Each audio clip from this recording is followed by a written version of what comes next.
Það fyrsta sem við áttum að gera úr þessum gögnum var að finna meðaltal, miðgildi og tíðasta gildi úr báðum gagnasöfnunum, raunmætingunni og hversu oft í viku nemendur nýttu verkefnatíma. Og það er hægt að gera bara meðaltal A2 til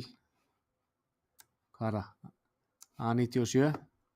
En einfaldast leiðin er að gera sem að stendur í B-lið að búa bara til lista. Þannig ætla bara að búa til lista úr þessum gögnum hérna. Svona. Og við getum bæði gert það með því að hægri smella hérna og skrifa búa til lista. Og kemur hann hér. Og við getum líka gert það með því að nota verkfærið sem að gefið er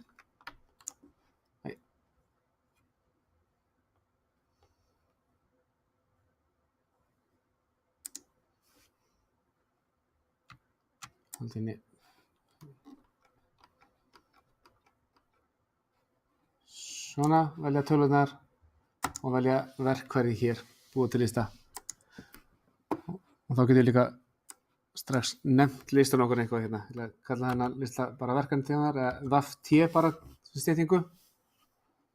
Og það eru allar þessar tölur hérna 97, það er 96 tölur. Það er bara að endurnefna hérna lista strax. Það er svo leiðilegt þegar maður er með þetta niðurstrykk að við sjá lenti núna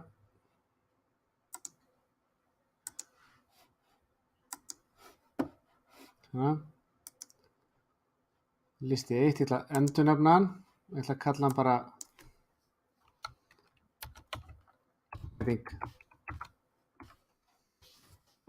þurfum ekki að vera vesnært með því að gera niðurstrykkin og svona þegar við erum að gera nafnum á listanum.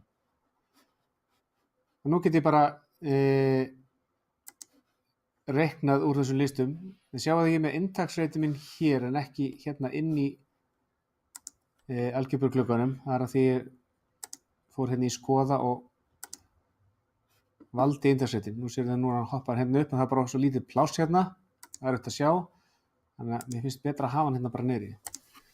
Þá get ég bara skrifað meðaltal virti óflokkuðum gögnum af því við erum ekkert búin að flokka þessu gögn. Mæting. Meðal raunmætingin var 85,27%. Við sjáum líka að hann kallar útkomuna A.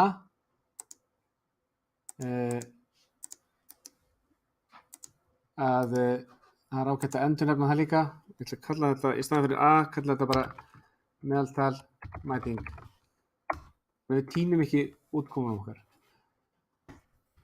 Og við getum líka gert þetta bara beint hérna. Meðaltal verkefnatímar. Það er þá bara saman sem meðal tímar. Þá gefur hún útkomunni hérna, þá kemur útkoman strax hérna með þetta heiti sem við gáum henni. Ok, gerum þetta bara með hérna miðgildi líka. Við kalla þetta bara MG mæting. Með hérna miðgildi. Það er þá miðgildi mæting og miðgildi verkefnatímar er þá miðgildi verkefnatímar. Svo var það síðasta sem við áttum að finna hérna í A var tíðasta gildið og tíðasta gildi mæting er þá tíðasta gildi mæting. Og takk eftir því að núna verður útkoman listi. Og ástæðan fyrir því að hún vil hafa útkomuna sem listi er það að það gætu mögulega verið 2 gildi sem eru jafn algeng.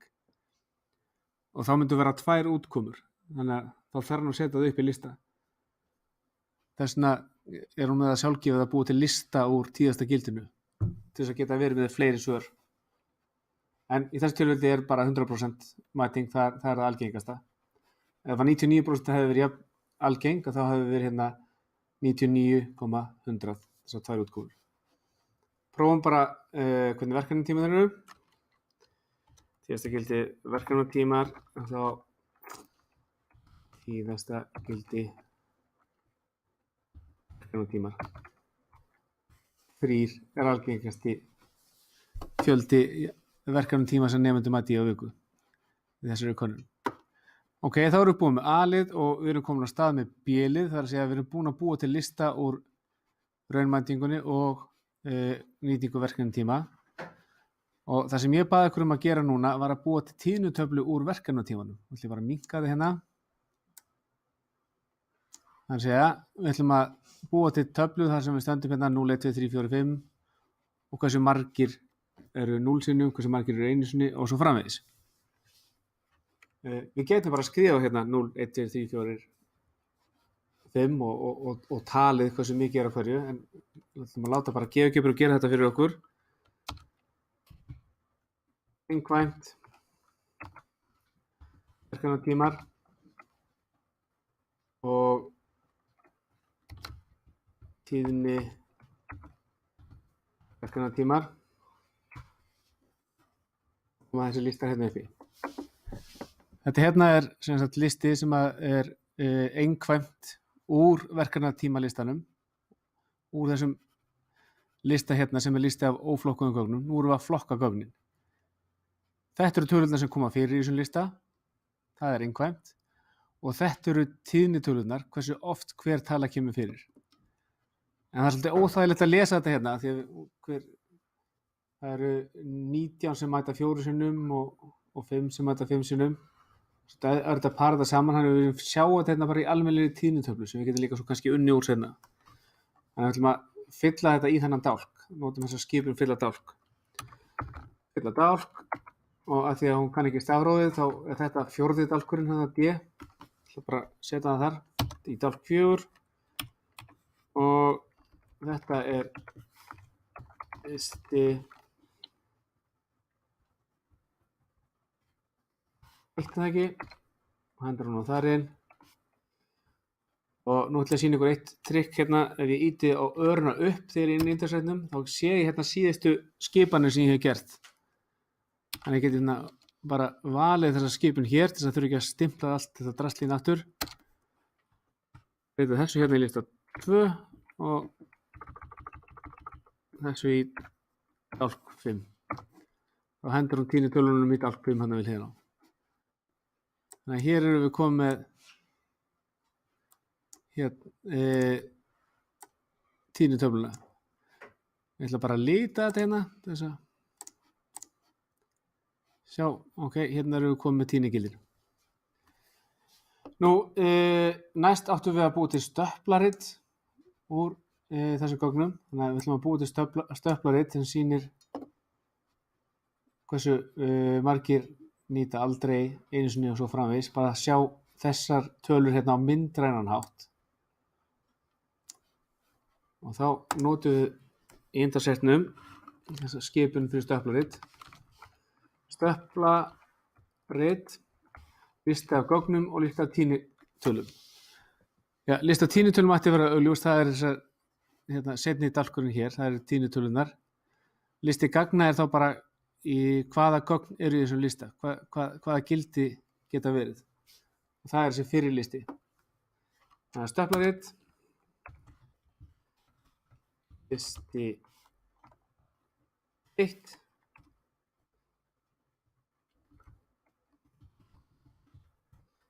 og listi 2. Þá er stöplaritið komið hérna á borðið. Og sjáum við þetta er svolítið hátt hérna og erfitt að skoða. Við getum zoomað út. Við getum líka stillt á svona með því að halda shift-takkanum inni með að við verum með músuna yfir og dregið upp og niður til að hafa útliti eins og við viljum á þessum súlum eða stöplum. Síðan áttum við að lita þetta og ef við vel stöplaritið þá get ég annarkvort bara litað beint með því að ýta á þríhyrningin og breytt gagnsæinu og litunum. En ég get líka farið ennþá dýpra Valið hérna stillingarnar. Farið hérna í lit. Það er búið með til meira pláss. Og ég get ákveðið að velja einhverja ákveðna súlu. Tökum hérna súlu 4 og litum hana græna. Þetta er súla 4 af því að þetta er 1, 2, 3, 4 þó að þetta sé gildi 3.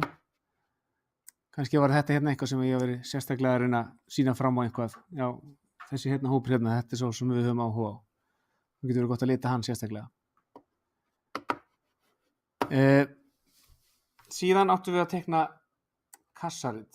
Og kassaritið átti að koma fyrir neðan X-ásinn. Og kassaritsskipunin, hún er svona. Við erum með Y-hliðrun, við erum með Y-kvarða og listi óflokkuðum gögnum. Y-hliðrunin segir bara, ok, hvar viljum við hafa miðjuna á kassaritin okkar? Og að því við vildum hafa fyrir neðan X-ásinn, þá er Y-hliðrunin einhver mínustala.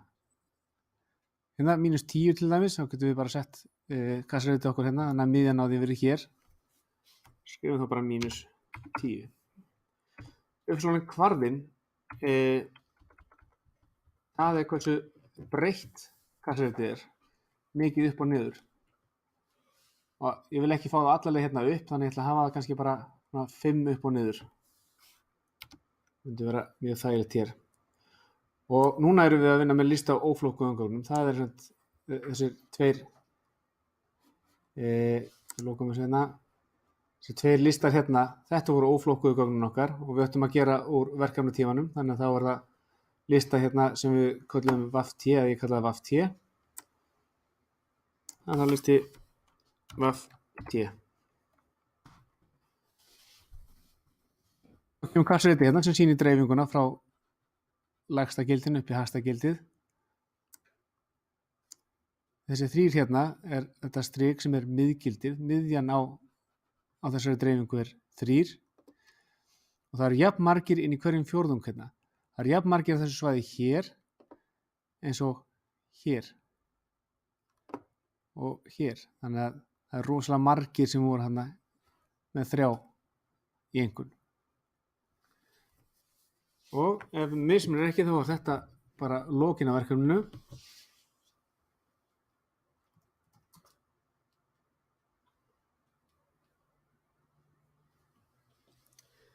Eitt sem var eftir reyndar, við ættum að lita þetta hér.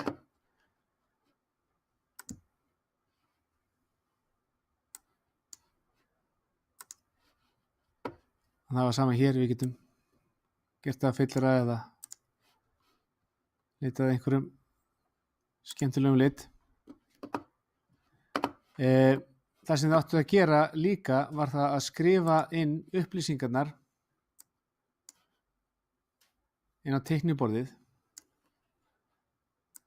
á því sem vorum reikna út. Ég vildi fá mætinguna, verkefnatímana á miðgildið, mætinguna, tíðasta gildið á miðgildið, einhvers staðar þar sem ég þurfti ekki að leita að því sjálfur, leita gegnum A, B, C, D, E, F, G. Og þá getum við smellt texta á teikniborðið. Ég dreg teikniborðið til með því að halda shift-takkanum inni og halda músinni niðri, smetla músina og draga. Þannig ég ætla bara að setja texta og textatólið er hér. Ég ætla að setja texta inn. Ef þið finnið ekki textatólið þá getur það verið undir rennistyku. Það eru konar fleiri verkfærakistur núna en allt í einu. Ég ætla að setja textan hérna á borðið. Og ég geti skrifað hérna meðal mæting er 85,27 eða ég get meira að segja náð í útkomuna hérna meðal það mæting og þá er það komið hérna. Það þýðir það að ef að þið þurfum að reikna hlutinu upp og nýtt þá breytist textin líka í samræmi við það. Ef við myndum breyta meðal mætingunni að þá breytist útkoman hér. Þetta allt bara textið sem ég vildi fá inn á teikniborðið, þannig að ég þurfi ekki alltaf að vera að leita að útkomunum ykkar.